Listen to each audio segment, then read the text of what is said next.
आधी रात के ठीक 2:17 बजे का समय था। पूरे घर में गहरा सन्नाटा पसरा हुआ था।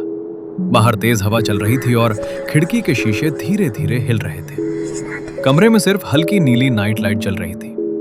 बेड पर एक माँ और उसका छोटा बेटा गहरी नींद में सो रहे थे। सब कुछ बिल्कुल सामान्य लग रहा था। अचानक कमरे का दरवाजा अपने आप धीरे धीरे चर्र की आवाज के साथ खुलने लगा, लेकिन वहां कोई दिखाई नहीं दे रहा था। ऐसा लग रहा था जैसे कोई अदृश्य चीज कमरे में दाखिल हुई हो। कमरे का तापमान अचानक बहुत ठंडा हो गया। कुछ ही सेकंड बाद मां की आंखें खुली। वो घबराकर इधर उधर देखने लगी।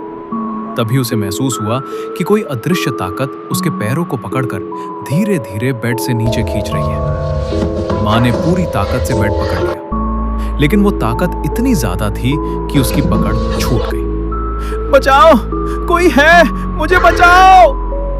मां जोर जोर से चीखने लगी। चीख सुनते ही बेटे की नींद खुल गई। उसने देखा कि उसकी मां बिना किसी इंसान के दिखाई दिए फर्श पर खिसकती हुई दरवाजे की तरफ जा रही है। मां अपने हाथ आगे बढ़ाकर बेटे को पकड़ने की कोशिश कर रही थी, लेकिन कोई अदृश्य शक्ति उसे लगातार बाहर की ओर खींचे जा रही थी। बेटा घबराकर तुरंत बेड से कूद पड़ा। मम्मी, मम्मी रुको! वो रोते हुए चिल्लाया।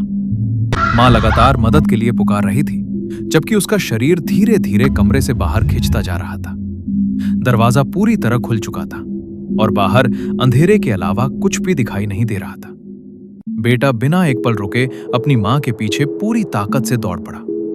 उसकी आंखों में डर था, लेकिन अपनी मां को बचाने की उम्मीद भी थी। यहीं पर कहानी समाप्त होती है।